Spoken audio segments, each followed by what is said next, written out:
आपके विचार ही आपको डराते हैं, वरना किसी व्यक्ति, वस्तु या प्राणी में आपको डराने की क्षमता नहीं है। केवल आपके विचार ही आपको खुशी और डर देते हैं। इसलिए हमेशा खुश कैसे रहना है, इस विषय पर हम आज एक अद्भुत और प्रसिद्ध कहानी आपको सुनाएंगे। तो चलिए शुरुआत करते हैं। दोस्तों, हम सभी अपने जीवन में तरह तरह की परेशानियों का सामना कर रहे हैं और इन सभी परेशानियों का समाधान ढूंढने के लिए हम यहां वहां भागते रहते हैं, ताकि हमें कहीं से कोई ऐसा उपाय मिल जाए जिससे हम अपनी समस्या का समाधान कर सके। हम हर किसी से यह उम्मीद लगाते हैं कि वह हमारी परेशानी में हमारा साथ देगा, किंतु ऐसा होता नहीं और हमारी उम्मीद आखिरकार टूट ही जाती है और तब हमारी जो बची कुची खुशियां हैं वह भी हमसे दूर चली जाती हैं। हम उन खुशियों को पाने के लिए तरह तरह के उपाय अपनाते हैं, तरह तरह की तरकीबें लगाते हैं, परंतु वह खुशी है कि वापस आने का नाम ही नहीं लेती। बहुत समय पहले की बात है। एक नगर में एक गरीब व्यक्ति रहता था। उसके परिवार में उसकी पत्नी, उसका एक नवजात बच्चा, उसके माता और पिता रहते थे। वह बहुत ही गरीब था और उसका घर बहुत मुश्किल से चल पा रहा था। वो रोज मजदूरी करने के लिए बाहर जाता। कभी उसे दिहाड़ी पर काम मिल जाता तो कभी नहीं। वह व्यक्ति पहले से ही बहुत परेशान था और तभी एक दिन अचानक उसकी मां की तबीयत बहुत खराब हो गई और तब उस व्यक्ति को यह समझ में आया कि आखिर उसके दुखों का कारण क्या है। उसे यह अच्छी तरह से समझ में आ चुका था कि उसके पास इतने पैसे नहीं हैं कि वह अपनी मां का इलाज करवा सके। उसके मन में यह बात बैठ गई थी कि अगर खुश होना है, अगर जीवन को खुशहाली के तौर पर बिताना है तो पैसा तो चाहिए ही। और तब उसने यह तय किया कि वह जल्द ही एक ऐसा रास्ता निकालेगा जिससे वह जल्द से जल्द अमीर बन सके, जल्द से जल्द बेहद पैसा कमा सके। वह इसी सोच के साथ यहां वहां घूमता रहा। उसने तरह तरह के कामों की तलाश की, लेकिन उसे ऐसा कोई काम नहीं मिला जिससे वह जल्द से जल्द अमीर बन सके, जल्द से जल्द ज्यादा पैसा कमा सके। एक दिन निराश होकर वह जंगल के रास्ते से घर लौट रहा था, तब भी उसने देखा कि एक व्यक्ति एक महिला को लूट रहा है। वह उससे उसका सारा धन छीन रहा है। यह देखकर वह व्यक्ति वहीं पर स्तब्ध खड़ा रहा। वह युवक उस लुटेरे को देखता रह गया। किस प्रकार वह लुटेरे उस औरत से उसके स्वर्ण के आभूषण छीन रहा था। यह देखकर उस व्यक्ति के मन में ख्याल आया, यदि मैं भी यही कार्य करूं तो मेरे पास भी बहुत जल्द बहुत पैसा होगा और मैं भी बहुत जल्द अमीर बन जाऊंगा। यह सोचकर वह बहुत प्रसन्न हुआ और अगले दिन से ही उसने यह कार्य करना भी शुरू कर दिया। वह जंगल के रास्ते आने जाने वाले यात्रियों को लूटने लगा और ऐसा करने से देखते ही देखते उसके पास अधिक धन दौलत इकट्ठा होने लगी। उसके घर की स्थिति भी अब सुधरने लगी। पहले वही वक्त 2 वक्त की रोटी के लिए दिन रात मेहनत किया करता था, लेकिन अब वह अपने जीवन में बड़े बड़े सपने देखने लगा है। उसने अपना एक बड़ा घर बनवाया, अच्छे कपड़े पहनने लगा, अच्छा खाना पीना सब कुछ उसके पास था। ये सब देखकर वह व्यक्ति बहुत खुश था कि आखिरकार उसने अपने जीवन में वो खुशियां पा ही ली जिसकी वह चाहत रखता था। देखते ही देखते समय बीतने लगा और समय के साथ साथ उसके घर में लड़ाई झगड़े भी बनने लगे थे। उसकी मां और उसकी पत्नी के बीच में हर रोज किसी न किसी बात को लेकर बहस हो ही जाती। छोटी छोटी बातों को लेकर वे लोग आपस में लड़ने और झगड़ने लग जाते। इसी प्रकार छोटी छोटी बातें बड़े बड़े झगड़ों का कारण बन जाया करती। इसी प्रकार हम भी अपना जीवन जी रहे हैं। हम भी बहुत छोटी छोटी बातों को लेकर लड़ पड़ते हैं, झगड़ पड़ते हैं और इससे यह पता चलता है कि हम किस कदर बेहोश हैं। हम अपने जीवन को जागरूक होकर नहीं जीना चाहते। यदि हम जागरूक होकर अपना जीवन जिए तो हमें यह अच्छी तरह से पता चल जाएगा कि जीवन बहुत छोटा सा है और इसे हमें खुशी खुशी जीना चाहिए। हम अपने जीवन में खुशियां चाहते हैं और खुशियों की तलाश करते रहते हैं, लेकिन कैसे? खुद दुखी होकर, और जो व्यक्ति पहले से ही दुखी है उसे भला खुशियां क्यों मिलेंगी? और ऐसा व्यक्ति दूसरों को और दे भी कह सकता है। ठीक इसी प्रकार उस व्यक्ति के जीवन से भी खुशियां अब दूर चली गई थी। वह सबको यह समझा समझाकर थक गया था कि इन छोटी छोटी बातों में आखिर क्या रखा है। इन बातों के लिए झगड़कर आखिर आप लोगों को क्या मिल जाएगा? पर कोई भी उसकी बात समझ नहीं रहा था। एक दिन सुबह सुबह उसकी माता और उसकी पत्नी में अचानक यूं ही लड़ाई हो गई। दोनों आपस में झगड़ा करने लगे और यह देखकर वह बहुत दुखी हो गया और क्रोधित होकर घर से निकल गया। वह एक बात सोचते हुए आगे जा रहा था कि तभी उसके मन में एक ख्याल आया। उसने खुद से यह सवाल किया कि मैंने यह सब क्यों किया, किसके लिए किया? जिनके लिए मैंने इतनी मेहनत की, आज वही लोग घर में लड़ रहे हैं, झगड़ रहे हैं। ये जो धन दौलत मैंने इकट्ठी की है, आखिर इनका क्या फायदा? जब इस धन दौलत से मुझे खुशियां नहीं मिल सकती तो आखिर इसके पीछे भागने का क्या मतलब? धन दौलत में खुशियां नहीं है। इससे ज्यादा खुशी तो तब थी जब मेरे पास कुछ नहीं था, मैं गरीब था। कम से कम मेरा परिवार हमेशा खुश तो रहता था। यह सोचकर उसने तय किया कि आज से वह कभी किसी को नहीं लूटेगा और आज से वह इस लूटपाट के कार्य को बंद कर देगा। और उसने ऐसा ही किया। अब वह कभी किसी को परेशान नहीं करता था, ना ही कभी किसी को लूटता था। वह हमेशा घर पर बैठा रहता और धीरे धीरे देखते ही देखते धन की कमी होनी शुरू हो गई। यहां तक कि उसका घर का सारा सामान भी अब बिकने लगा था। किंतु अभी उस गरीब व्यक्ति के मन में यह विश्वास था कि सब कुछ पहले जैसा हो जाएगा, लेकिन देखते ही देखते उसके घर के हालात बद से बदतर होने लगे। परिवार का हर एक सदस्य अब एक दूसरे पर इल्जाम लगा रहा था, एक दूसरे को दोष दे रहा था। यह सब तेरी वजह से ही हो रहा है। यदि तूने ऐसा ना किया होता तो आज ऐसा ना होता। हर कोई एक दूसरे को ताने मार रहा था, हर कोई हर किसी को तरह तरह की बातें सुना रहा था। खुशियां तो मानो उसका घर अब पता तक भूल गई हों। और बहुत दिनों के बाद भी जब सब कुछ सही नहीं हुआ, तब वह व्यक्ति परेशान होकर घर से बाहर निकला ताकि वह 2 पल खुशी और सुकून के साथ बिता सके। और देखते ही देखते उसके मन में तरह तरह के विचार चलने लगे। वह यह सोचने लगा कि यदि मैं घर से दूर रहूंगा तो शायद मेरी खुशियां वापस लौट आएंगी और मुझे सुकून भी मिलेगा। यही सोचकर वह कुछ दिनों के लिए घर से दूर रहने लगा। कुछ दिन तो उसे बहुत अच्छा लगा, मन को बहुत शांति मिली। लेकिन उसके बाद अचानक वह फिर से दुख में चला गया। उसके मन में तरह तरह के विचार उत्पन्न होने लगे।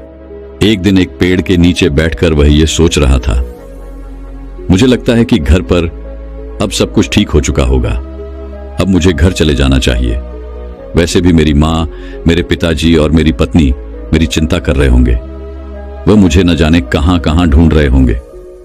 मुझे तो लगता है कि सबको अपनी गलती का एहसास हो चुका होगा, इसलिए मुझे वापस घर चले जाना चाहिए। यह सोचकर वह अपने घर की ओर चल देता है।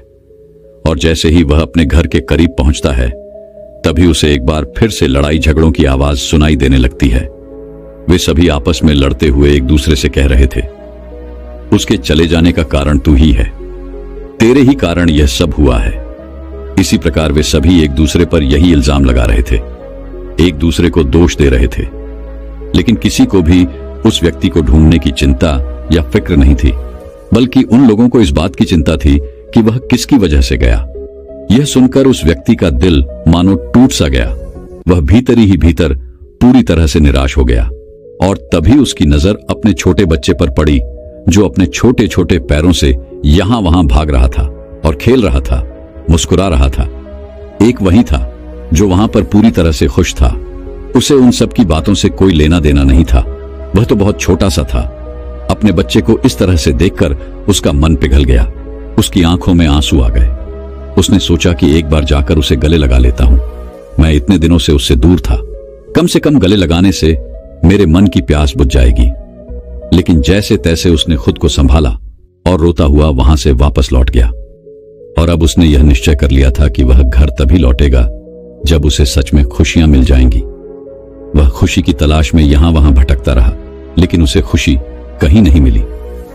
एक दिन उसने महात्मा बुद्ध के बारे में सुना और तब उसके मन को बड़ी राहत मिली।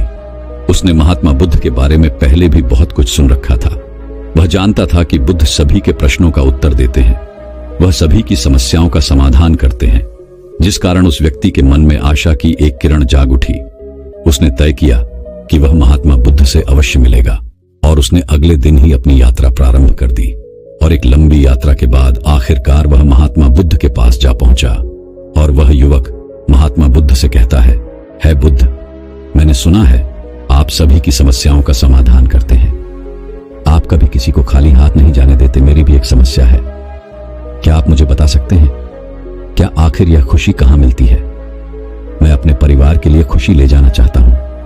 मैंने खुशी की तलाश कहां कहां नहीं की। मैं यहां से वहां भटकता रहा, लेकिन अब तक मुझे खुशी का कोई पता नहीं मिला। एक अरसा बीत चुका है, मेरे घर में हर रोज झगड़े ही होते हैं। खुशी का तो मानो नमो निशान नहीं है। महात्मा बुद्ध ने उसी वक्त की सारी बातें ध्यानपूर्वक सुनी। और उसके बाद वह उसी व्यक्ति से कहते हैं, भंते मेरी भी एक चीज खो गई है। अगर तुम उसे मुझे खोजने में मेरी मदद करोगे तो मैं तुम्हारी खुशियों को अवश्य ही तुम्हें खोज कर दे दूंगा। इस पर वह युवक महात्मा बुद्ध से कहता है बुद्ध, बताइए वह कौन सी चीज थी, मैं उसे ढूंढ कर ला दूंगा। इस पर बुद्ध कहते हैं, एक छोटे से बच्चे ने मुझे एक छोटा सा सफेद पत्थर दिया था और वह पत्थर उस बच्ची को बहुत प्यारा था और उसने अपनी सबसे प्यारी चीज मुझे भेंट की थी और वह मेरे लिए बहुत कीमती था। लेकिन देखो, मेरी अज्ञानतावश मैंने उसे खो दिया। अब मैं उस पत्थर को कहां खोजूं? तभी वह युवक बुद्ध से कहता है बुद्ध, बताइए आपने आखिरी बार वह पत्थर कहां देखा था? इसका जवाब देते हुए महात्मा बुद्ध कहते हैं, भंते, जब मैं उस पेड़ के नीचे बैठा था तब मैंने उसे आखिरी बार देखा था और उसके बाद वह पत्थर न जाने कहां चला गया। महात्मा बुद्ध के मुख से यह सुनकर वह युवक तुरंत ही भागा भागा उस पेड़ के नीचे जा पहुंचा और वहां पर उस सफेद पत्थर की तलाश करने लगा। तभी महात्मा बुद्ध ने उसे रोकते हुए कहा, भंते, भले ही मैंने वह पत्थर उस पेड़ के नीचे खोया हो, लेकिन तुम्हें वह पत्थर उस पेड़ के नीचे नहीं खोजना है। तुम उस जगह को छोड़कर इस दुनिया में कहीं भी उस पत्थर को खोजो और जब मिल जाए तो मुझे लाकर दे देना। और हां, याद रहे, वह पत्थर बिल्कुल छोटा सा और सफेद था जिस पर खुशी लिखा हुआ है। उस व्यक्ति ने वहां पर बुद्ध की बात मान ली। उसने उस पेड़ के नीचे ना जाकर आसपास की जगहों पर देखने लगा। उसने पूरा दिन यूं ही निकाल दिया। उसने पूरा गांव छान मारा, लेकिन उसे कुछ भी नहीं मिला। देखते ही देखते वह एक बार फिर उस पेड़ के नीचे जा पहुंचा। तभी उसे महात्मा बुद्ध की वह बात याद आ गई कि उसे वह पत्थर उस पेड़ के नीचे नहीं ढूंढना है। तभी वह मन ही मन सोचने लगा, बुद्ध बड़ी अजीब सी बात कर रहे हैं। जो चीज जहां है, अगर मैं उसे वहां नहीं ढूंढूंगा तो वह मुझे कैसे मिलेगी, और उस चीज को वहां ना ढूंढकर कहीं और कैसे ढूंढा जा सकता है। आखिरकार हार कर वह बुद्ध के पास वापस लौटा और उसने महात्मा बुद्ध से कहा, है बुद्ध, आप बड़ी अजीब सी बात कर रहे हैं। जो चीज जहां खोई है, अगर मैं उसे वहां नहीं ढूंढूंगा तो मुझे कैसे मिलेगी? और आप कहते हैं कि उसे उस पेड़ के नीचे ना ढूंढो जहां वह खोई है, बल्कि उसे पूरी दुनिया में ढूंढ लो। भला ऐसे कैसे हो सकता है? आखिर जो चीज जहां खोई है वह मुझे वही तो मिलेगी। पूरी दुनिया में उसे खोजकर मैं क्या करूंगा? इस पर महात्मा बुद्ध बड़ी अचरजता से उस व्यक्ति से कहते हैं, तो इसका अर्थ क्या हुआ? क्या उस पत्थर को नहीं ढूंढा जा सकता? इस पर वह व्यक्ति जवाब देते हुए कहता है, हां बिल्कुल, उस पत्थर को पूरी दुनिया में कहीं नहीं ढूंढा जा सकता। तभी महात्मा बुद्ध उस व्यक्ति से कहते हैं, तो ठीक है, चलो उस पेड़ के नीचे ही ढूंढ लो। वह व्यक्ति महात्मा बुद्ध की यह बात मानकर तुरंत ही उस पेड़ के नीचे गया और थोड़ी ही देर में उसने वह छोटा सा पत्थर ढूंढ निकाला, जिसे पाकर वो बहुत खुश था।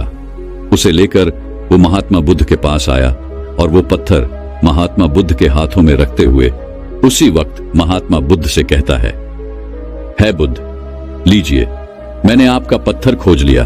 अब आप मुझे मेरी खुशियां ढूंढ कर दीजिए, जैसा कि आपने मुझे वचन दिया था। यदि मैं आपका पत्थर ढूंढ लूं तो आप मुझे मेरी खुशियां भी ढूंढ कर दे देंगे। इस पर बुद्ध मुस्कुराने लगे और इस व्यक्ति से कहते हैं, भंते, मैं तुम्हें कब से तुम्हारी खुशियां ही तो लौटाने का प्रयास कर रहा हूं। जो चीज जहां खोई है उसे वहां ना ढूंढकर यदि हम उसे पूरी दुनिया में ढूंढे तो वह हमें कहीं नहीं मिल सकती। उसे तो हमें वहीं पर खोजना पड़ेगा जहां वह खोई है। और यही कारण है कि तुम्हारे कितने ही अथक प्रयासों के बाद भी तुम अपनी खुशियों को खोज नहीं पा रहे, क्योंकि तुमने उन्हें कहीं और खोया है और तुम उसे पूरी दुनिया में ढूंढ रहे हो। तो ऐसा कैसे हो सकता है कि तुम्हें वह खुशियां मिल जाएं? इस पर वह व्यक्ति बड़ा आश्चर्यचकित हुआ और वह महात्मा बुद्ध से कहता है बुद्ध, आखिर आप क्या कहना चाहते हैं?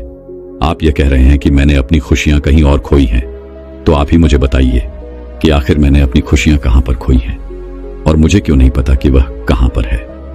उस व्यक्ति की आवाज सुनकर महात्मा बुद्ध अपने स्थान से खड़े हुए और उस व्यक्ति का हाथ पकड़कर उसे एक छोटे से पेड़ के पास ले गए और फिर उस व्यक्ति से कहते हैं, भंते, क्या होगा अगर मैं इस पेड़ के सारे तनों को काट दूंगा? क्या यह पेड़ वापस बड़ा नहीं होगा? इसका जवाब देते हुए वह व्यक्ति कहता है बुद्ध, आखिर वह पेड़ क्यों नहीं बड़ा होगा? उसकी शाखाएं बिल्कुल सही सलामत हैं और ऐसे में यदि उसे पानी और खाद फिर से मिलेगी तो वह पेड़ फिर से एक बार बड़ा हो जाएगा। उसके सारे तनी एक बार फिर लौट आएंगी। तभी महात्मा उस व्यक्ति से कहते हैं, तो इसका अर्थ क्या हुआ? क्या मैं इस पेड़ के कुछ शाखाओं को काट दूं?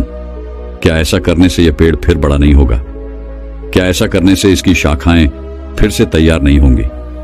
इसका जवाब देते हुए वह व्यक्ति कहता है, नहीं नहीं बुद्ध, ऐसा नहीं होगा, बल्कि इसकी शाखाएं एक बार फिर से निकल आएंगी और यह पेड़ एक बार फिर से बढ़ने लगेगा। तभी महात्मा बुद्ध उस व्यक्ति से कहते हैं, तो मैं क्या करूं? क्या मैं इसका मुख्य तन्हाई काट दूं? क्या ऐसा करने से यह पेड़ समाप्त हो जाएगा? बुद्ध के इस प्रश्न का जवाब देते हुए वह व्यक्ति कहता है बुद्ध, आप भी कैसी बातें कर रहे हैं? आप तो इतने ज्ञानी हैं, फिर भी आप एक छोटी सी बात नहीं समझ पा रहे हैं। यदि आपने इसके मुख्य तने को काट भी दिया तब भी यह पेड़ समाप्त नहीं होने वाला, बल्कि आपने इसे जहां से काटा होगा वापस फिर से इसकी वहां से शाखाएं फूटने लगेंगी और एक बार फिर से यह पेड़ बड़ा होने लगेगा।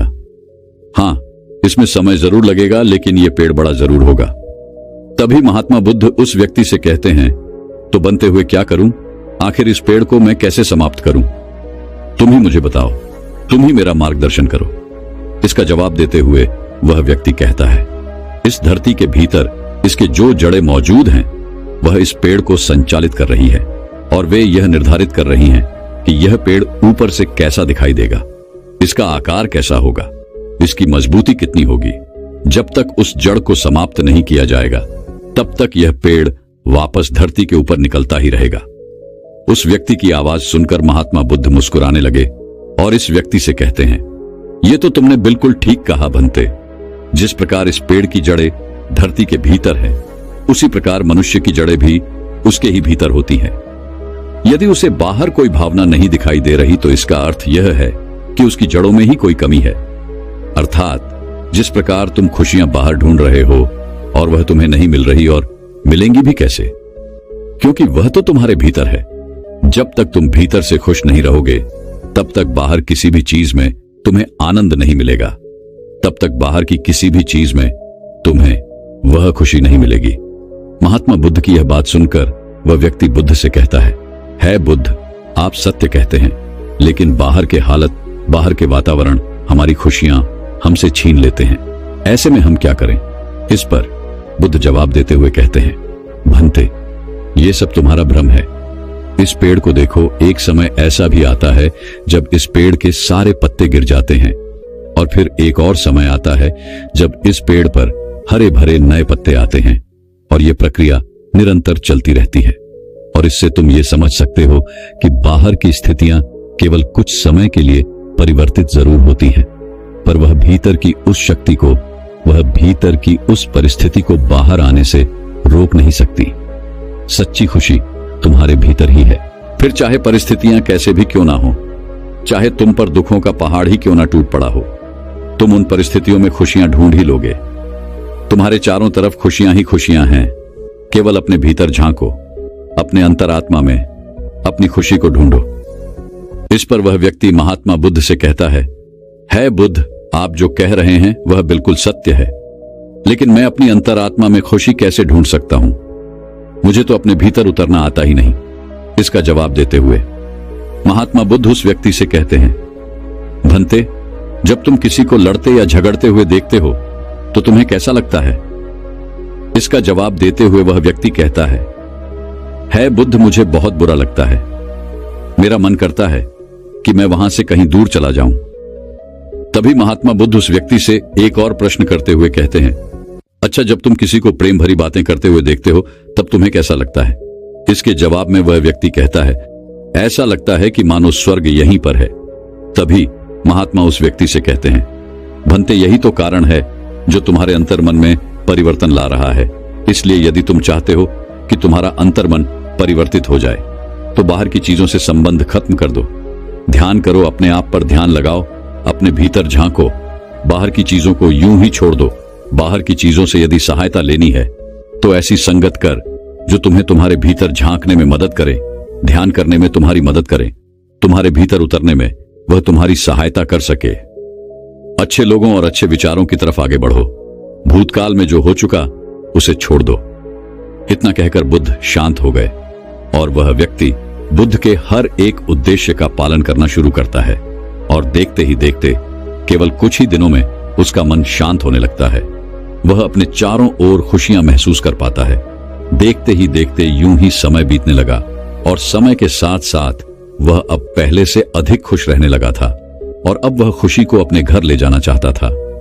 इसीलिए उसने महात्मा बुद्ध से आज्ञा ली और फिर से एक लंबी यात्रा पर निकल पड़ा। अब जब घर की ओर जा रहा था तो उसे रास्ते में न तो उसे कोई परेशानी थी और ना ही कोई चिंता। वह तो मस्त था, हर पल खुश था और वह अपने घर को भी ऐसा ही बना देना चाहता था। उसे अपने बेटे के छोटे छोटे चलते हुए कदमों की याद आ रही थी। वह सोच रहा था कि घर जाकर उसे गले लगा लूंगा। वह मस्त होकर आगे बढ़ रहा था कि जैसे ही वह नगर की सीमा में प्रवेश करता है तभी उसे एक व्यक्ति पहचान लेता है। उसने पहचान लिया कि वह वही व्यक्ति है जिसने उसके साथ लूटपाट की थी और उस दौरान उसके साथी की मृत्यु भी हो गई थी। उसने तुरंत ही उस व्यक्ति को पकड़ लिया और राजा के सामने पेश किया। जब राजा ने उस व्यक्ति से उसके अपराधों के बारे में पूछा तो उसने वो सारे अपराध खुशी खुशी स्वीकार कर लिए। राजा ने तुरंत ही उसे मृत दंड दिया, उसे फांसी पर लटकाने की सजा दे दी। और जब उसकी आखिरी इच्छा पूछी गई, इस पर वह व्यक्ति कहता है राजा, मुझे बस मेरे बच्चे से एक बार मिलना है। मैं उसे एक बार गले से लगाना चाहता हूं, उसके बाद ही मैं मृत्यु को खुशी खुशी प्राप्त कर पाऊंगा। राजा ने उस युवक की बात मान ली। तुरंत ही उसके घर पर सूचना दे दी गई। उसके घर वाले बच्चे को लेकर वहां पहुंच गए। उसके सभी परिवार वाले रो रहे थे, बिलख रहे थे, लेकिन वह खुश था। उसने अपने बच्चे को देखा और उसने तुरंत ही उसे उठाकर गले लगा लिया और उसे चूमने लगा और वह अपने पुत्र से कहता है, पुत्र, अब तुम ही हो, तुम्हें ही सबका ख्याल रखना है, सबका ध्यान रखना। तभी वह बच्चा रोते हुए अपने पिता से कहता है, पिताजी, आप कहां थे? मैं आपको कितने दिनों से ढूंढ रहा था, मैं आपका इंतजार कर रहा था, लेकिन आप मुझसे मिलने कभी नहीं आए। लेकिन अब मैं आपको कहीं नहीं जाने दूंगा। अपने पुत्र के मुख से यह सुनकर उसकी आंखों में आंसू आ गए और जाते जाते वह अपने परिवार वालों से कहता है, जिंदगी खुशियों से भरी है, छोटी है, लेकिन इसमें चारों तरफ केवल खुशियां ही खुशियां हैं। इसे दुख में बर्बाद मत करो, बल्कि हर पल को खुशी से जियो। इस तरह से यूं छोटी छोटी बातों पर लड़ाई झगड़े करते रहना ये अच्छी बात नहीं है। इस प्रकार से तुम कभी भी आगे नहीं बढ़ पाओगे और एक दिन इसी मिट्टी में मिल जाओगे। इसीलिए जब तक जिंदा हो इस जीवन को खुशी खुशी जियो, क्योंकि यह समय वापस नहीं लौटने वाला। वह व्यक्ति अपने परिवार से बातें कर ही रहा था कि तभी राजा के आदेश पर सैनिकों ने जबरदस्ती उसे पकड़कर फांसी पर लटका दिया। उसका परिवार यह नजारा देखता रह गया। वे लोग चिल्लाते रहेंगे, रोते रहेंगे, बिलखते रहेंगे और आज उन्हें अपनी गलती का एहसास भी हो चुका था। वे अच्छी तरह से समझ चुके थे कि इन सब का कारण कौन है। दोस्तों, आप में से हर कोई बहुत भाग्यशाली है, क्योंकि आपको इतना कीमती जीवन मिला है। इस जीवन को यूं ही दुखों में बर्बाद क्यों कर रहे हो, बल्कि इसे तो हमें खुशियों के साथ जीना चाहिए, अपने परिवार के साथ मिलजुल कर जीना चाहिए। लेकिन हम हैं कि छोटी छोटी बातों पर लड़ते और झगड़ते रहते हैं। हम यह नहीं सोचते कि जिस पल को हमने बर्बाद किया है वह पल, वह समय दोबारा नहीं लौटने वाला। इसलिए आज और इस पल को खुशी खुशी जिए और जब भी आपके मन में किसी के प्रति ईर्ष्या या लड़ने झगड़ने वाली भावनाएं उत्पन्न हो तो तुरंत ही अपने आप से कहें कि मैं भाग्यशाली हूं, मुझे इतना कीमती जीवन मिला है और मैं अपना जीवन यूं ही व्यर्थ नहीं करने वाला। तो दर्शकों, जिंदगी की असली खुशी पाने के रहस्य के ऊपर अगली रोचक कहानी की शुरुआत करते हैं। दोस्तों, बहुत समय पहले की बात है। एक नगर का राजा बहुत दुखी था, बहुत परेशान था, क्योंकि उसका राज्य बहुत छोटा सा था और वह राज्य बहुत आकर्षक और वहां के लोग भी बहुत खुशहाल थे। वह अपने राजा के प्रति पूरी तरह से वफादार थे, जिस कारण आसपास के सभी राज्य उस राज्य पर अपना हक जताना चाहते थे, उस पर कब्जा करना चाहते थे। और इसी कारणवश उस राज्य का राजा बहुत दुखी रहता था, परेशान रहता था, क्योंकि उसके चारों तरफ केवल शत्रु ही शत्रु थे। अपने इन्हीं दुखों से परेशान होकर एक दिन वह अपने गुरु के पास जा पहुंचा और राजा ने अपनी इस समस्या का समाधान मांगा। इस पर उन गुरु ने राजा को ध्यान करने के बारे में बताया, राजा को ध्यान का महत्व समझाया। राजा ने यह तय कर लिया कि वह कुछ दिन वहीं आश्रम में ठहरेगा और ध्यान अच्छी तरह से सीखकर ही वापस महल जाएगा। राजा ने वैसा ही किया। वह अगले कुछ दिनों तक वहीं आश्रम में ठहरा और अच्छी तरह से ध्यान सीखने के बाद वह वापस महल लौटा। ध्यान के पश्चात राजा के मन में एक अजीब सा सुकून था और वह रोज राजमहल के सारे कार्य निपटाकर ध्यान किया करता और इस प्रकार धीरे धीरे उसकी समझ का दायरा बढ़ता चला गया। अब वह चिंतित नहीं रहता था और ना ही अब वह परेशान रहता, बल्कि अब तो वह पहले से खुश रहने लगा था, मुस्कुराने लगा था। इसी प्रकार समय बीता चला गया और कुछ महीनों बाद वह इतना ज्ञानी हो चुका था कि उसे अज्ञान साफ साफ दिखाई देने लगा था और जब भी राजा से किसी कार्य को लेकर कोई राय मांगी जाती तो वह सत्य कहता, जिस कारण राज दरबार और महल के सभी लोगों को अब राजा पागल समझ में आने लगा था। ऐसे ही कुछ और दिन बीते और तभी एक दिन राजा की माता का निधन हो गया। राज दरबार और महल के सभी लोग रो रहे थे। चारों तरफ मातम छाया हुआ था, लेकिन वहीं पर वह राजा पूरी तरह से संतुष्ट था और उसके चेहरे पर एक अजीब सी मुस्कान थी। अपनी माता को इस प्रकार देख अचानक राजा के मुख से निकलता है, हे ईश्वर, आपका बहुत बहुत धन्यवाद। आपकी कृपा से मेरी माता मेरे साथ इतने दिनों तक रही। मैंने अपनी माता के साथ बहुत अच्छा समय बिता है और अब जब वह मेरे पास नहीं है तो आप उन्हें अपने पास स्थान देना। राजा की ये बातें सुनकर सभी लोग हैरान थे। राजा को अपनी माता के जाने का तनिक भी दुख नहीं था, बल्कि वह तो मुस्कुरा रहे थे। उनके चेहरे पर एक मुस्कान थी, पर फिर भी किसी ने राजा से कुछ नहीं कहा। देखते ही देखते करीब 1 महीना और बीता और तभी एक दिन उसकी पत्नी जो गर्भवती थी, उसका बच्चा मरा हुआ पैदा हुआ।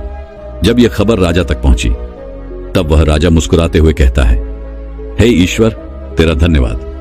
मेरी पत्नी सही सलामत है। उसे बचाने के लिए, उसे सही सलामत रखने के लिए मैं आपका आभारी हूं। यह देखकर राजा के मंत्री से रहा नहीं गया और वह राजा से पूछ बैठा, हे राजन, आप ये कैसी बातें कर रहे हैं? क्या आपको आपके होने वाले बच्चे के जाने का दुख नहीं है? इस पर वह राजा मुस्कुराते हुए जवाब देता है और कहता है, मंत्री जी, जो कभी आया ही नहीं उसके जाने का कैसा दुख, बल्कि जब वह गर्भ में था तो उसके होने का एहसास बहुत अच्छा था। वह पल, वह समय बहुत अच्छा था, बहुत खूबसूरत था। राजा की यह बात मंत्री को समझ नहीं आई, लेकिन फिर भी उसने राजा से आगे कुछ नहीं कहा। देखते ही देखते ऐसे ही कुछ और दिन भी बीते और तभी अचानक एक दिन उस राज्य पर पड़ोसी राज्य ने आक्रमण कर दिया। यह देख उस राज्य की प्रजा और वह पूरा राज्य दरबार चिंतित था। सभी परेशान थे, सभी इस समस्या का हल निकालना चाहते थे, लेकिन राजा अब भी मुस्कुरा रहा था। उसके चेहरे पर अब भी मुस्कान थी और राजा अपने सभी राज्य दरबारी और अपनी प्रजा से कहता है, घबराइए मत, आज वह समय आ गया है जिसके लिए हम बने हैं। हम जानते हैं कि हमें हमारे राज्य की रक्षा करनी होगी, तो इसमें परेशान होने वाली बात क्या है? ये तो खुश होने वाली बात है कि हम जैसे वीरों को यह मौका मिला है। हम अपने राज्य की रक्षा अवश्य करेंगे। हम जी जान से लड़ेंगे और हम अपनी पूरी कोशिश करेंगे, लेकिन हो सकता है कि हमें इस युद्ध में पराजय का सामना करना पड़े। इसलिए आप सबसे बस मैं इतना ही कहना चाहता हूं कि आप सबके साथ बिताया गया हर एक पल मेरे लिए बहुत कीमती है। आप मेरी ताकत हैं और आप ही से मैं हूं और मैं आपका राजा हूं। इसलिए मैं अपना 100% लगा दूंगा और इस युद्ध को जीतने की हर मुमकिन कोशिश करूंगा। इतना कहकर वह राजा और वहां पर उपस्थित सभी योद्धा युद्ध के लिए तैयार हुए। सभी लोग युद्ध भूमि पर पहुंचे और करीब 2 दिनों तक खूब घमासान युद्ध हुआ। राजा बहुत बहादुरी से लड़ा, उसके सैनिक, उसके योद्धा बहादुरी से लड़े, परंतु उस छोटे से राज्य की सेना उस बड़े राज्य की सेना का सामना न कर पाई और 2 दिनों के अथक प्रयासों के बाद, अपने कई वीर सैनिकों को खोने के बाद वह युद्ध हार ही गए। उस राजा को बंदी बना लिया गया और दूसरे राजा के सामने पेश किया गया, लेकिन वह राजा अब भी संतुष्ट था। उसके चेहरे पर अब भी मुस्कान थी और इस प्रकार दरबार में उसे देखकर हर कोई आश्चर्यचकित था। हर कोई यह जानना चाहता था कि आखिर राजा के मुस्कुराहट का कारण क्या है, और उस राजा की यह मुस्कान देखकर वह दूसरा राजा भी कुछ समझ नहीं पा रहा था। तभी उसने पूछा, तुम हार चुके हो और फिर भी मुस्कुरा रहे हो, क्या तुम्हें डर नहीं लगता? आज तुम मेरे सामने इसलिए पेश किए गए हो कि मैं तुम्हें मौत की सजा दूं। क्या तुम अपने जीवन की भीख नहीं मांगोगे? इस पर वह बंदी राजा उस दूसरे राजा से कहता है, हे राजन, मैं अपने जीवन की भीख क्यों मांगूं? मैं पूरी तरह से संतुष्ट हूं और मैं तो बहुत खुश हूं। इस पर वह दूसरा राजा प्रश्न करते हुए कहता है, परंतु क्यों? जिस राज्य के तुम राजा थे, अब वह राज्य तुम्हारा नहीं रहा, बल्कि अब तो वह मेरा हो चुका है, और उसके बाद भी तुम्हें कोई गम नहीं, तुम्हें कोई दुख नहीं। आखिर ऐसा क्यों? इस पर वह बंधी राजा उस राजा के इस प्रश्न का जवाब देते हुए कहता है, हे राजन, मैं आज बहुत खुश हूं, क्योंकि आप जैसे परमवीर योद्धा और एक महान राजा की देखरेख में आज से मेरी पूरी प्रजा सुरक्षित रहेगी और अपने जीवन में आगे विकास करेगी। भला इससे बेहतर और क्या हो सकता है? जो जिम्मेदारियां आज तक मेरे ऊपर थी, जो मुझे पूरी करनी थी, अब वह आपके ऊपर है, आपके कंधों पर है। अब मैं उन जिम्मेदारियों से मुक्त हो चुका हूं, तो खुश होने वाली बात नहीं। और आज तो मैं यह भी समझ चुका हूं कि न तो इस दुनिया में कोई राजा होता है और ना ही कोई भिखारी। यहां तो बस उसके हालात होते हैं। उसके हालात ही उसे राजा और भिखारी बनाते हैं। और यह समय बहुत तेजी से बदल जाता है। यह ऐसा है मानो जैसे मैं अपने हाथों से रेत को पकड़ने की कोशिश कर रहा हूं, उसे इकट्ठा करने की कोशिश कर रहा हूं, लेकिन वह बार बार मेरे हाथों से फिसल ही जाती है और मैं बार बार उसे इकट्ठा करने की कोशिश करता हूं। सोचता हूं कि वो मेरे हाथों में इकट्ठा रहे, लेकिन ऐसा हो नहीं पाता। और सोचिए, यदि मैं जिंदगी भर बस यही करता रहूं, तो आखिर मुझे जीवन में क्या मिल पाएगा? यह समय जो आज आपके हाथों में, यह कल किसी और के हाथों में होगा, और इसी तरह से वह कल किसी और के हाथों में चला जाएगा। इस बात को मैं अच्छी तरह से जान पा रहा हूं, इसे देख पा रहा हूं, और इसी वजह से मैं मुस्कुरा रहा हूं। उस बंदी राजा की यह बात सुनकर वह दूसरा राजा कुछ देर के लिए सोच में पड़ गया, और फिर वह उस बंदी राजा से कहता है, हे राजन, मुझे तुमसे मिलकर बहुत प्रसन्नता हुई। तुम्हारे जैसा राजा मैंने आज तक नहीं देखा। भले ही आज तुम्हें मेरे सामने बंदी बनाकर लाया गया हो, किंतु आज भी तुम एक राजा ही हो, इसीलिए मांगो। तुम क्या मांगना चाहते हो? इस पर भूपेंद्र जी राजा मुस्कुराते हुए उस दूसरे राजा से कहता है, हे राजन, यदि आप मुझे कुछ देना ही चाहते हैं, तो कृपया करके मेरे उन बंधी योद्धाओं और मेरे परिवार को मुक्त कर दीजिए। बस इसके अलावा मैं और कुछ नहीं चाहता। इस पर वह दूसरा राजा प्रसन्नता से उस बंदी राजा से कहता है, ठीक है, यदि तुम चाहते हो कि तुम्हारे परिवार वाले और तुम्हारे उन बंदी योद्धाओं को मैं मुक्त कर दूं, तो मैं ऐसा ही करूंगा। किंतु मैं ये चाहता हूं कि आप और आपके योद्धा मिलकर हमारे साथ मिलकर युद्ध लड़े और हम पूरी दुनिया पर जीत हासिल करें। इसके जवाब में वह बंदी राजा मुस्कुराते हुए उस दूसरे राजा से कहता है, हे राजन, आपका बहुत बहुत धन्यवाद। आप बहुत दयालु हैं। मेरे योद्धा, मेरे सैनिक आपकी सेवा में अवश्य रहेंगे। जो आपके साथ रहना चाहते हैं वह रह सकता है। और रही बात मेरी, तो मैंने अब वास्तविकता को देख लिया है, उसे अच्छी तरह से जान लिया है, और मैं एक ही गलती बार बार नहीं दोहराना चाहता। मैं अब यहां से जाना चाहता हूं और मैं अपना जीवन जीना चाहता हूं। इस पर वह दूसरा राजा उस बंदी राजा से कहता है, परंतु क्यों? तुम मेरे आधे दिन होकर इस राज्य को चला सकते हो और अपनी प्रजा की देखरेख कर सकते हो। वह बंदी राजा उस दूसरे राजा से कहता है, हे राजन, जिसे आप मेरा राज्य कह रहे हैं, आप भूल रहे हैं कि कुछ देर पहले आपने वह राज्य मुझसे जीत लिया है, और अब ना तो यह मेरा राज्य है और ना ही यह मेरी प्रजा है। आपसे सब कुछ आपका है, इसलिए अब आप ही को इनकी देखरेख करनी होगी, आप ही को इनका ख्याल रखना होगा। बंदी राजा के मुख से यह सुनकर वह दूसरा राजा खुशी खुशी उस बंदी राजा को रिहा कर देता है, और उसके बाद वह राजा अपनी पत्नी को लेकर वहां से चला जाता है। वह उस राज्य की सीमा पर जाकर एक छोटी सी कुटिया बनाता है, और वहीं पर वह और उसकी पत्नी रहकर ध्यान साधना करते, और साथ ही राजा कुछ युवाओं को युद्ध की कला का अभ्यास भी करा रहा था, जिससे उनका गुजारा चल रहा था। देखते देखते समय बीतता गया, और कुछ समय पश्चात उस राजा को एक पुत्र की प्राप्ति हुई। इस पर वह राजा कहता है, हे ईश्वर, तेरा धन्यवाद, तो फिर से मेरे जीवन में इतने छोटे छोटे कदमों से वापस आया है, इसलिए मैं आपका आभारी हूं। ऐसे ही कुछ और दिन बीते, और वह राजा एक मंदिर के बाहर जाकर बैठा था। वह राजा कभी किसी मंदिर के भीतर नहीं जाता था, वह हमेशा मंदिर की सीढ़ियों पर ही बैठा रहता था। तभी उस राजा ने देखा कि कुछ लोग मंदिर में जाकर प्रार्थना कर रहे हैं, कुछ धन मांग रहे हैं, कुछ औलाद मांग रहे हैं, कुछ मान पद प्रतिष्ठा की मांग कर रहे हैं, और कुछ तो ये याद दिला रहे हैं कि हे ईश्वर, मैंने तुम्हारे लिए इतना कुछ किया, तुम मेरे लिए कम से कम स्वर्ग में थोड़ी सी जगह बनाकर रखना। यह सुनकर वह राजा जोर से हंस पड़ा उसकी हंसी सुनकर वहां पर उपस्थित सभी लोग बाहर आए और उन्होंने उस राजा से कहा, अरे भाई, क्या हुआ तुम्हें? तुम इतनी जोर से क्यों हंस रहे हो? क्या यहां पर कोई मजाक हो रहा है? इस पर वह राजा कहता है, सच कहा आपने, यहां मजाक ही तो चल रहा है, क्योंकि आप सब यहां पर परमात्मा की पूजा करने नहीं आए, बल्कि परमात्मा से धन दौलत, नौकरी, सुख और स्वर्ग में जगह प्राप्त करने के लिए आए हैं। भला इससे बड़ा मजाक और क्या हो सकता है? उस ईश्वर ने आपको इतना सब कुछ दिया है, क्या आप उसके लिए धन्यवाद नहीं कर सकते? बल्कि जो आपके पास नहीं है, आप उसके लिए रोते रहते हैं। और यदि ईश्वर ने तुम्हें ये सब भी देना बंद कर दिया, तो हो सकता है कि आप ईश्वर से नाराज हो जाएं, आप उसे मनाना भी बंद कर दें, आप उसे बात करना तक बंद कर दें। तभी उनमें से एक व्यक्ति राजा से कहता है, तुम कहना क्या चाहते हो? तुम्हारा अर्थ क्या है? कहीं तुम यह तो नहीं कह रहे कि मंदिर में ईश्वर नहीं है? इस पर वह राजा हंसते हुए कहता है, मैं इस पर कुछ नहीं कहना चाहता, बल्कि मैं आप लोगों से एक प्रश्न करना चाहता हूं। आप ही लोग मुझे बताइए, क्या आखिर वो कौन सी जगह है जहां ईश्वर नहीं है?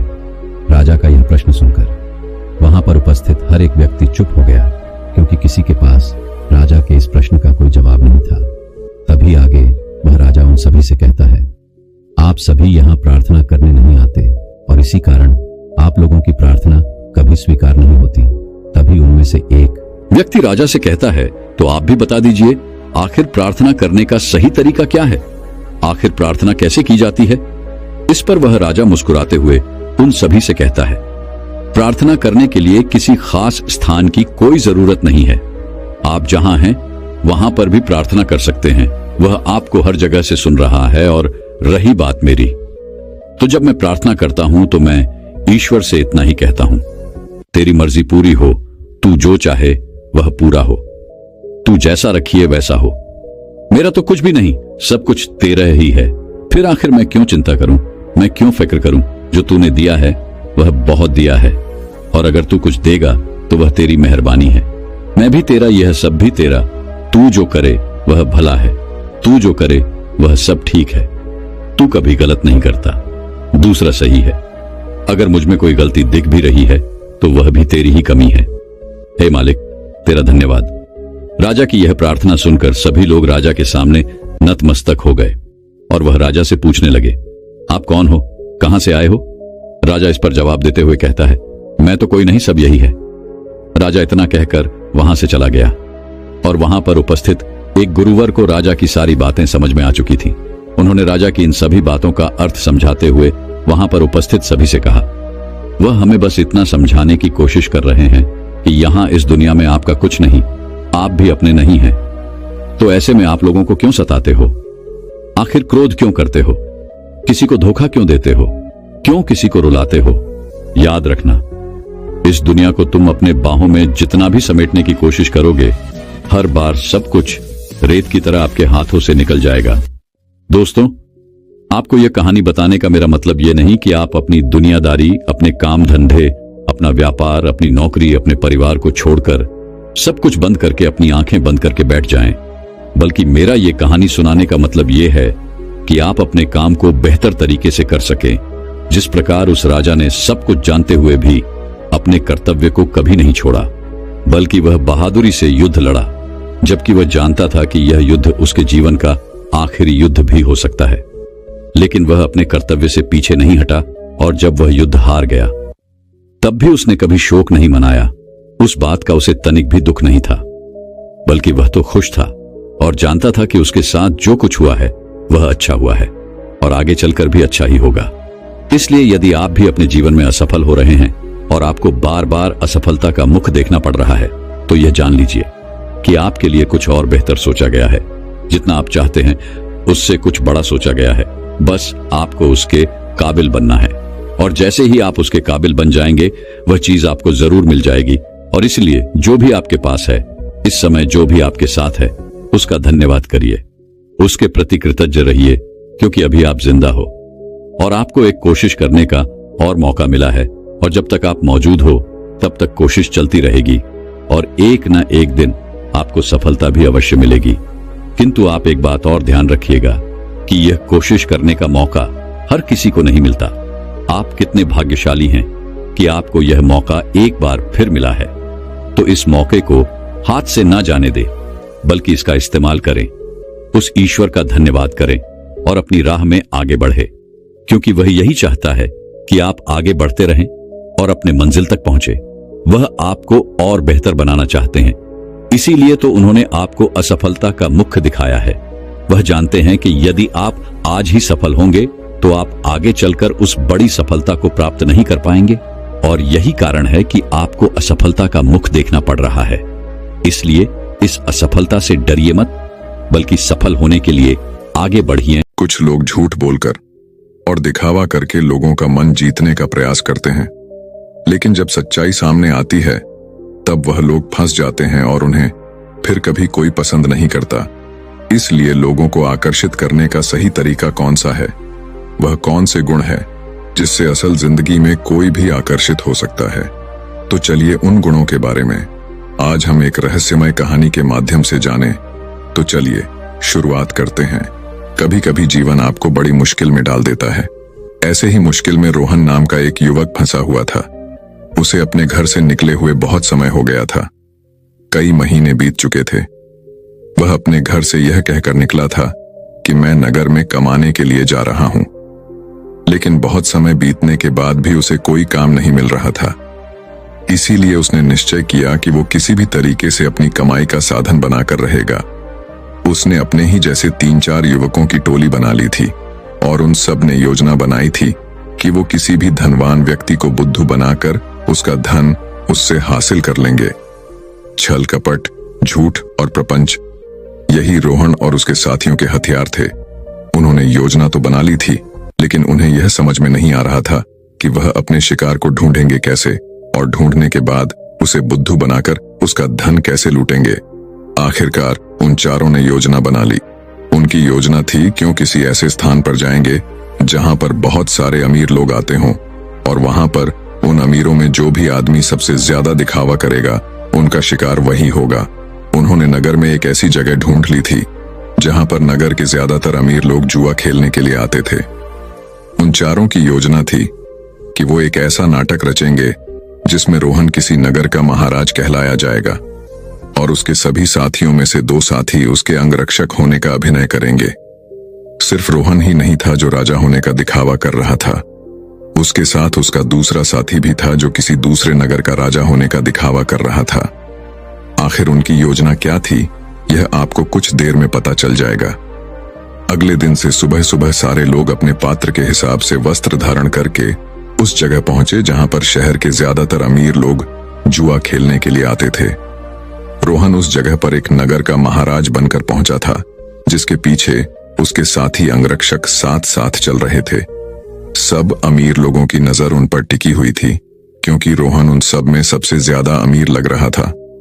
उसकी वेशभूषा बेशकीमती लग रही थी, बेहद आकर्षक लग रही थी, जिससे सभी लोग उसकी तरफ आकर्षित हो गए थे। कुछ समय बाद रोहन एक ऐसी जगह पर जाकर बैठा जो सिर्फ बहुत जरूरी लोगों के लिए बनी हुई थी। जब रोहन वहां पर जाकर बैठा तो उसके अंगरक्षक वहीं उसके पास खड़े हुए थे। सब आपस में चर्चा करते हुए एक दूसरे से पूछ रहे थे कि यह किस नगर के महाराज हैं। उसी भीड़ में रोहन का एक और साथी मौजूद था। उसने उन सबको संबोधित करते हुए बताया कि रोहन किसी बड़े नगर का बड़ा महाराज है, और सब ने उसकी बात पर यकीन कर लिया। अब वो अमीर लोग जो ज्यादातर दिखावा करते थे, जो किसी बड़े आदमी से अपना सम्मान सुनने के लिए तरसते रहते थे, ऐसे लोग रोहन के आसपास मंडराने लगे थे। वो रोहन को किसी बड़े नगर का महाराज समझ रहे थे, और वो ये सोच रहे थे कि अगर इनसे हमारा परिचय हो गया तो हो सकता है भविष्य में यह महाराज हमारे कुछ काम आ जाए। थोड़ी देर बाद वहां पर दूसरा राजा भी पहुंचा, जो रोहन का ही एक साथी था, और वो भी रोहन की तरह राजा होने का दिखावा कर रहा था। वो दूसरा राजा रोहन के ठीक सामने आकर बैठ गया। कुछ देर एक दूसरे से बात करने के बाद दोनों ने जुआ खेलने का निश्चय किया। कुछ समय बाद जुए की बड़ी बड़ी बाजियां खेली जाने लगी, और रोहन जो किसी नगर का महाराज होने का दिखावा कर रहा था, वो इस जुए में बहुत बड़ी रकम हार गया। लेकिन जब रोहन ने हारी हुई रकम निकालने के लिए अपनी पोटली ढूंढनी चाहिए तो उसे अपनी पोटली मिल ही नहीं रही थी। बहुत देर ढूंढने के बाद भी जब उसे पोटली नहीं मिली तो वो गुस्से से भरकर अपने अंगरक्षकों को डांटने लगा और डांटते हुए उनसे अपनी पोटली के बारे में पूछने लगा, लेकिन उसके अंगरक्षकों के पास इसका कोई जवाब नहीं था। वो सब नीची गर्दन करके खड़े हुए थे। रोहन ने बड़े ही शांत स्वर में अपने सामने बैठे हुए राजा से कहा कि देखिए, लगता है कि हमारी सोने के सिक्कों से भरी पोटली कहीं पर घूम गई है। मैं मानता हूं कि मैं जुए में हारा हूं, लेकिन फिलहाल मेरे पास तुम्हें देने के लिए कुछ भी नहीं है। अगर तुम मुझे कोई अपना पता दे दो तो मैं तुम्हारे पते पर तुम्हारी रकम भिजवा दूंगा, या फिर तुम मेरे राज्य में आकर मेरे राज्य महल में चले आना, वहां पर तुम्हारी पूरी रकम तुम्हें मिल जाएगी। यह सुनकर वह सामने बैठा हुआ राजा गुस्से से आग बबूला हो गया। वह रोहन को बहुत भला बुरा कहने लगा। नौबत यहां तक आ गई कि दोनों में हाथापाई शुरू हो गई। वहां पर उसके अंगरक्षक और इधर रोहन के अंगरक्षक दोनों आपस में भिड़ गए।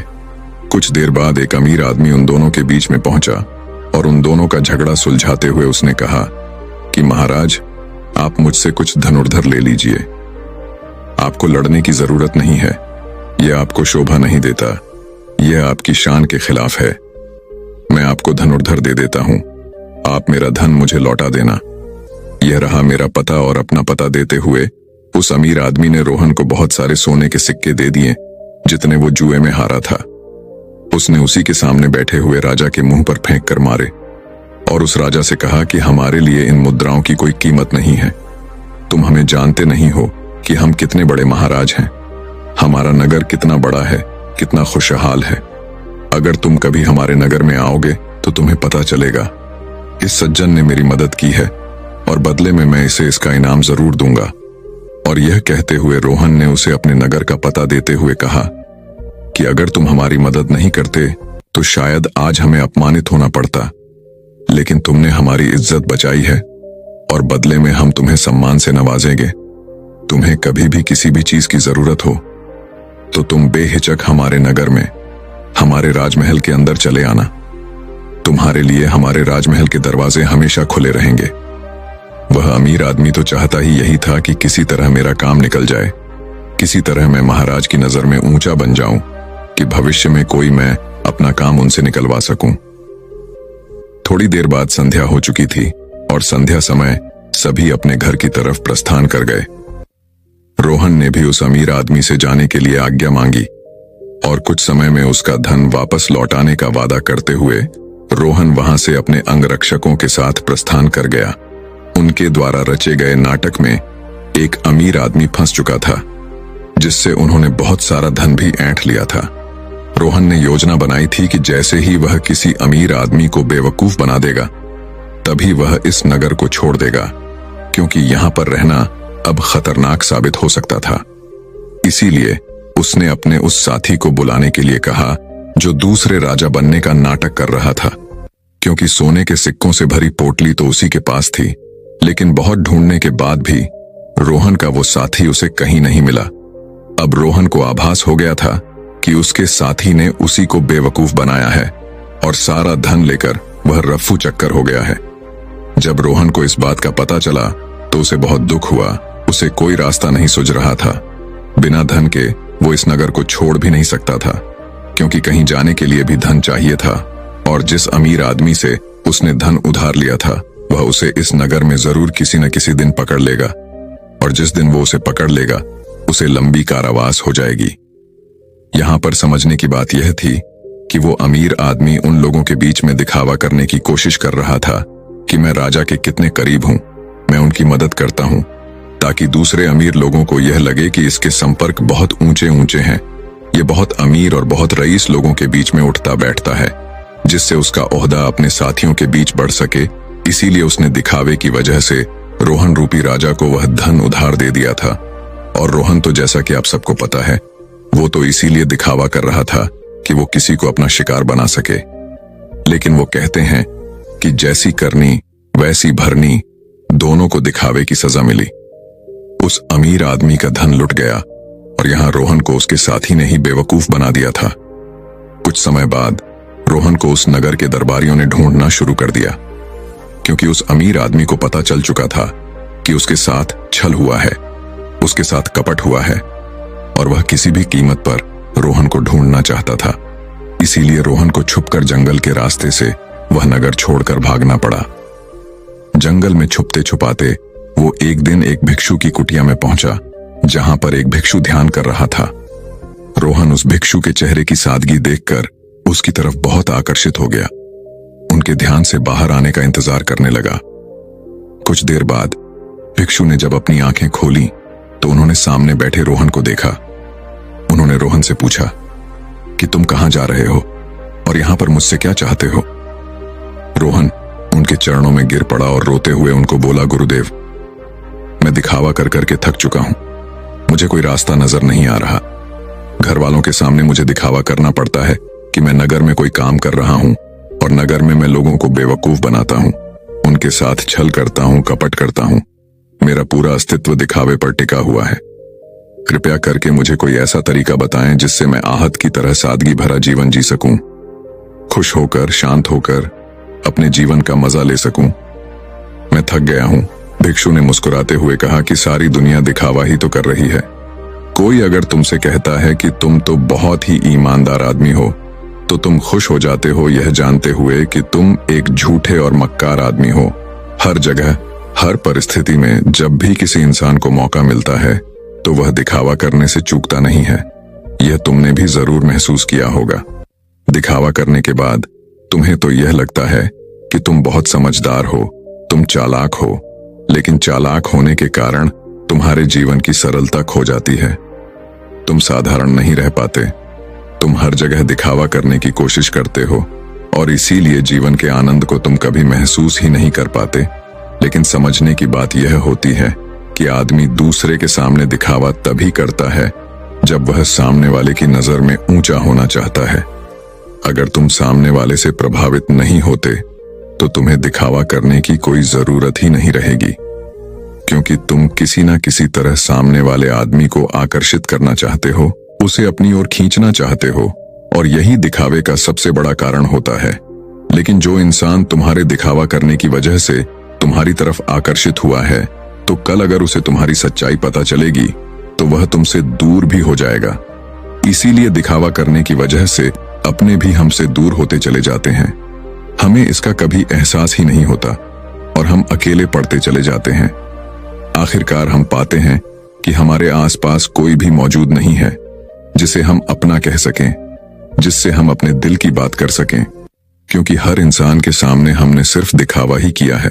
लेकिन जो इंसान अपने आप को जानता है, अपने एकांत में स्थापित हो गया है, उसे किसी के आने या जाने से कोई फर्क नहीं पड़ता। वह तो बस अपनी एकांत का आनंद उठाता है। कोई आए तो ठीक और जाए तो भी ठीक। वह किसी को आकर्षित करने की कोशिश नहीं करेगा और इसीलिए उसका जीवन सरल होता चला जाएगा, साधारण होता चला जाएगा। और जितने सरल तुम बनते जाओगे उतनी ही आसानी से तुम ध्यान में प्रविष्ट हो पाओगे। जीवन एक परीक्षा है, लेकिन कुछ लोग उस परीक्षा में संघर्ष नहीं कर पाते और वो लोग एक दिखावे का रास्ता अपना लेते हैं। वो जीवन को पूरी सच्चाई से जीना ही नहीं चाहते। वो खुद की सच्चाई को भी खुद स्वीकार नहीं करना चाहते। ऐसे बहुत से लोग होते हैं जिनके अंदर बहुत सारी बुराइयां होती हैं, लेकिन वो अपनी बुराइयों को कभी खुद महसूस ही नहीं कर पाते, खुद स्वीकार ही नहीं कर पाते। उन्हें पता होता है कि उनके अंदर यह कमी है, लेकिन अहंकारवश दिखावे के कारण ना तो वो अपनी बुराई सामने वाले के सामने बता पाते हैं और ना ही उसको खुद स्वीकार करके उसको ठीक कर पाते हैं। इसीलिए सबसे पहले दिखावे की दुनिया को छोड़ो, बनावटी दुनिया को दूर हटा दो, क्योंकि जब बनावटी दुनिया तुमसे दूर होगी तो ही तुम्हारा मन स्वच्छ हो पाएगा, निर्मल हो पाएगा। और जितना मन तुम्हारा निर्मल होगा उतने ही से लोग तुम्हारे संपर्क में आते रहेंगे, और जितना कपटी तुम्हारा मन होगा तो कपटी लोग ही तुम्हें मिलते जाएंगे।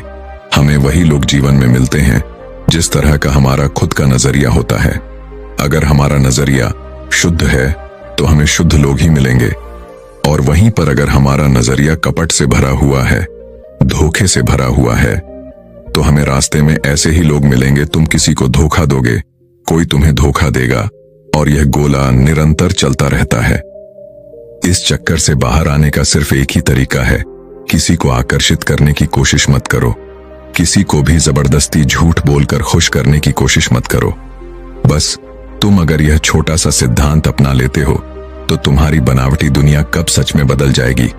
तुम्हें पता ही नहीं चलेगा। साधारण रहकर, सरल रहकर ध्यान की गहराइयों से अपने जीवन का परिचय कराओ, तब तुम्हें जीवन के आनंद का पता चलेगा।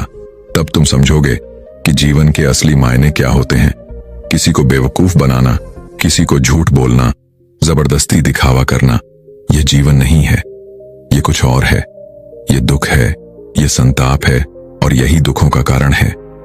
इसीलिए तुम दुखों को काटना चाहते हो तो सबसे पहले इस पेड़ की जड़ को उखाड़ कर फेंको जो दिखावे का पौधा तुमने लगा रखा है। और यह कहकर वह भिक्षुक कुटिया के अंदर चला गया।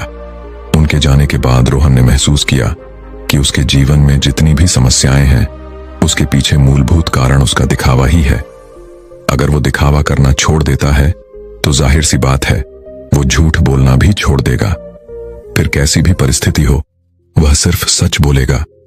और जब सच बोलने की हिम्मत उसमें आ जाएगी तो उसका जीवन खुद ही परिवर्तित हो जाएगा। ऐसे ही विचारों में डूबा हुआ वह उस जंगल को पार कर गया। तो दर्शकों, ऐसे ही एक और मन को शांत करने वाली अगली कहानी की शुरुआत करते हैं। आनंद। क्या तुम समुद्र में उठने वाली और सागर के जल में विलीन होने वाली इन लहरों को देख रहे हो? समुद्र तट पर टहलते हुए बुद्ध ने अपने प्रिय शिष्य आनंद से यह सवाल किया और आनंद ने अपना सर हाँ में हिला दिया। अज और अमर होना जल के समान है। जन्म और मृत्यु लहरों की भांति है। आनंद लहरें लंबी भी होती हैं, छोटी भी। लहरें ऊंची भी होती हैं और नीची भी लहरें उठती भी हैं और गिरती भी हैं, किंतु उनका जल जल ही रहता है। जल के बिना लहरों का बनना ही संभव नहीं। लहरें लौटकर फिर जल बन जाती हैं। लहरें जल ही हैं और जल ही लहरें हैं।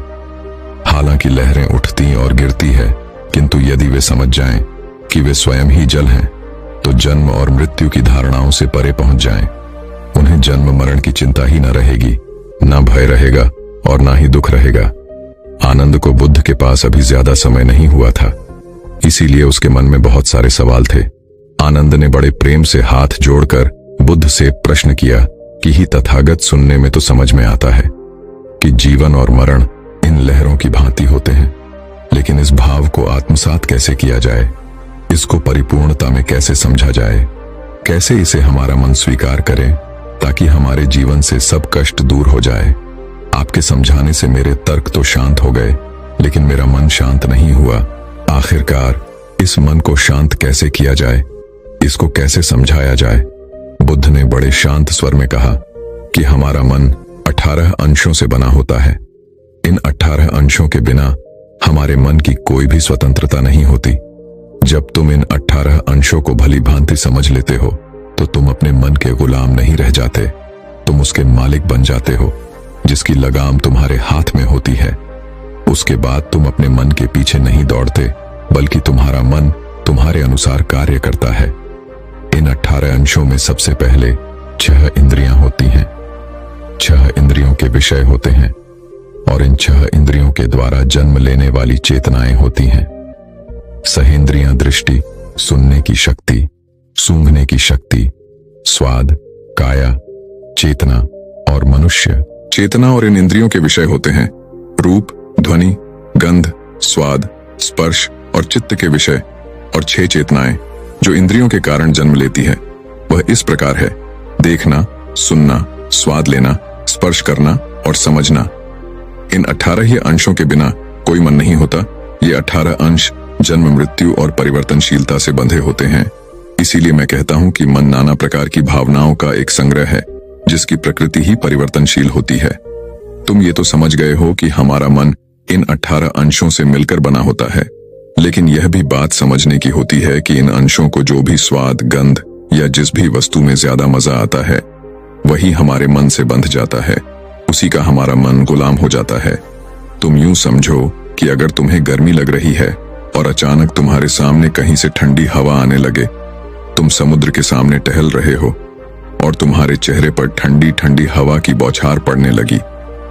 इससे हवा तुम्हारी काया को स्पर्श करेगी जो तुम्हें आनंद देगी, और उस आनंद को पाने के लिए तुम्हारा मन हमेशा तैयार रहेगा। इसीलिए तुम्हारा मन इस प्रकार से गुलाम होता चला जाता है। जहां भी उसको मजा आता है वहीं पर वह उसी वस्तु का, उसी चीज का गुलाम हो जाता है। आनंद ने कहा कि हे तथागत, हम यह तो समझ गए कि हमारा मन सत्ता रहित होता है, उसकी अपनी कोई सत्ता नहीं होती। बिना इंद्रियों के विषय के उसका कोई अस्तित्व नहीं होता। लेकिन वास्तव में मन होता भी है, या फिर यह हमारी एक भ्रांति मात्र होती है। बुद्ध ने शांत भाव से उस मेज को देखा जिस पर पानी की भरी हुई प्याली रखी थी। उसकी ओर संकेत करते हुए बुद्ध ने कहा, वह प्याली भरी है या खाली? गुरुवर, प्याली में पानी भरा है। आनंद, इस प्याली को बाहर ले आओ और इसे खाली कर लाओ। आनंद ने वैसा ही किया। बुद्ध ने मेज पर रखी खाली प्याली उठाकर उलट दी और पूछा, आनंद, अब यह प्याली भरी है या खाली? गुरुवर, अब यह भरी नहीं, खाली है। आनंद, यह प्याली अब पानी से नहीं भरी है किंतु वायु से भरी है। ये तो तुम बिल्कुल भूल गए। खाली होने का अर्थ किसी चीज से खाली होना और भरे होने का अर्थ किसी चीज से भरा होना होता है। इस समय यह प्याली पानी से खाली है किंतु वायु से भरी हुई है। आनंद, प्याली का भरा या खाली होना इस बात पर निर्भर करता है कि प्याली तो यहां पर मौजूद है, यहां पर विद्यमान है। प्याली के बिना उसका खाली या भरा होना हो ही नहीं सकता। आनंद ने हाथ जोड़कर कहा, गुरुवर, तब तो हमारे मन में विचार चलते रहते हैं, नाना प्रकार की इच्छाएं उड़ती रहती हैं। तो इसका मतलब तो यह हुआ कि मन वास्तविकता में होता है, इसकी अपनी सत्ता होती है। बुद्ध ने मुस्कुराकर कहा, आनंद, शब्द जाल में मत फंसो।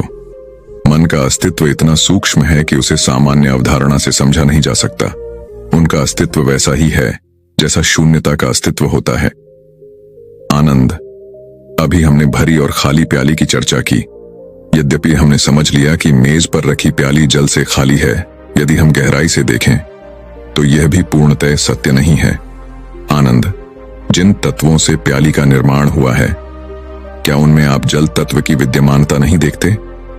आनंद ने कहा कि प्रभु, प्याली बनाने के लिए कुमार ने तो मिट्टी साहनी थी, उसमें जल तो था ही कहां?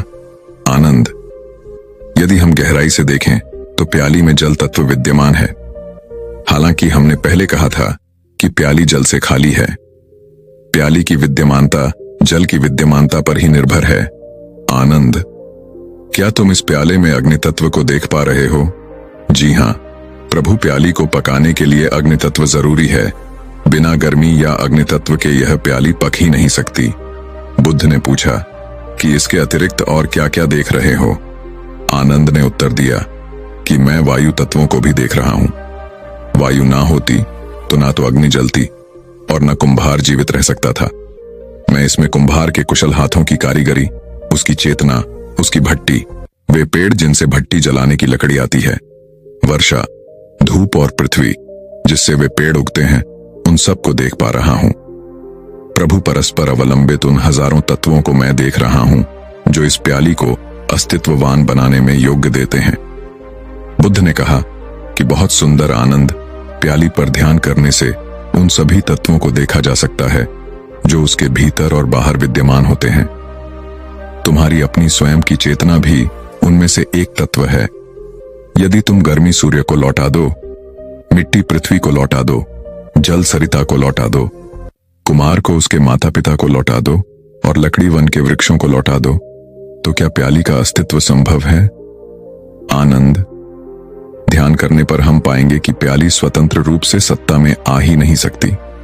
यही बात हमारे मन पर भी लागू होती है। हमारे मन का स्वतंत्र रूप से कोई अस्तित्व नहीं होता। इसका अस्तित्व तभी बनता है जब हमारी इंद्रियां कार्य करती हैं। आंखों से देखा हुआ सुंदर रूप हमारे मन में उतर जाता है, हमारे मन को लुभा लेता है। उसी प्रकार अच्छा स्वाद, अच्छा शब्द, अच्छे गीत हमारे मन में हमारी इंद्रियों के द्वारा प्रवेश करते हैं और वह हमारे मन में अपनी सत्ता स्थापित कर लेते हैं। लेकिन आनंद, अगर एक आदमी अपनी इंद्रियों के प्रति सजग रहता है, होश में रहता है, पूरे ध्यान में रहता है, तो वह अपनी इंद्रियों के द्वारा उसके मन में प्रवेश हो रहे उन विषयों को देख पाएगा जिनसे उसका मन गुलाम होता चला जाता है। लेकिन जो इंसान होश में नहीं रहता, वो अपने मन के लिए ही नाना प्रकार की बेड़ियां बनाता रहता है और उसे कभी समझ में भी नहीं आता कि उसका मन इतना दुखी क्यों है, उसका मन इतना गुलाम क्यों है। इंद्रियों के द्वारा जो भी विषय हमारे मन में प्रवेश करते हैं, उनका विश्लेषण हमारी बुद्धि के द्वारा होता है। लेकिन अगर हमारी चेतना सोई हुई है तो हमारी बुद्धि व्यर्थ हो जाती है, वह बेकार हो जाती है। हमारी बुद्धिमत्ता किसी काम की नहीं रह जाती। अगर हमारी चेतना सजग है, हमारी बुद्धि जागृत है, तो हम यह देख पाते हैं और यह महसूस भी कर पाते हैं कि जीवन का कोई भी अनुभव शाश्वत नहीं रहता। वह केवल तब तक आनंद देता है जब तक उस विषय का अस्तित्व बना रहता है। उदाहरण के लिए, जब तुम कोई मीठा सेब खाते हो तो वह तुम्हें तभी तक आनंद पहुंचा सकता है जब तक तुम उस सेब को खाते रहो। उस सेब का अस्तित्व खत्म हो जाने के बाद हमारे मन के पास पकड़ने जैसा कुछ रह नहीं जाता, उसका सारा मजा खत्म हो जाता है। लेकिन समस्या यहीं पर पैदा होती है। उसकी इंद्रियां उसके मन को इस स्वाद में बांधने की कोशिश करती हैं। वह बार बार उसे याद दिलाने की कोशिश करती है कि वह सेब कितना मीठा था, और इसीलिए उसका मन उस सेब को पाने के लिए बार बार लालायित होता रहता है। लेकिन यहां पर समझने की बात यह है कि अगर उसकी बुद्धि सजग होगी तो वह यह समझ पाएगा कि सेब का अस्तित्व हमेशा नहीं रहता, उसे मिटना ही होगा, और इसीलिए हमारे मन को भी मिटना होगा, उसे शून्यता में जाना होगा। क्योंकि अगर हमारा मन अपनी इंद्रियों के विषय में एक बार बन गया तो वह हमेशा उन इंद्रियों के विषयों का गुलाम बना रहेगा। लेकिन जब एक बार मन इन इंद्रियों के विषय से आजाद हो जाता है तो मन की कोई सत्ता नहीं रह जाती।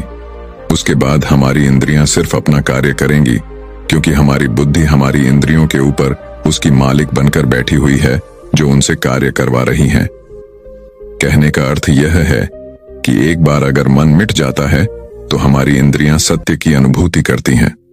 वह किसी विषय से प्रभावित होकर उसे प्रांत दृष्टि से नहीं देखती, बल्कि उसे उसी दृष्टि से देखती है, उसी प्रकार महसूस करती है जिस प्रकार उसका अपना स्वरूप होता है, अपना अस्तित्व होता है।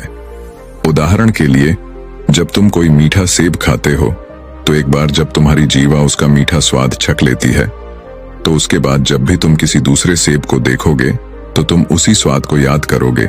लेकिन जरूरी नहीं होता कि हर सेब उतना ही मीठा निकले। इसीलिए हमारी दृष्टि उस स्वाद की वजह से प्रांत हो जाती है, वो भटक जाती है और वो उस सेब को उसके असली स्वरूप में नहीं देख पाती।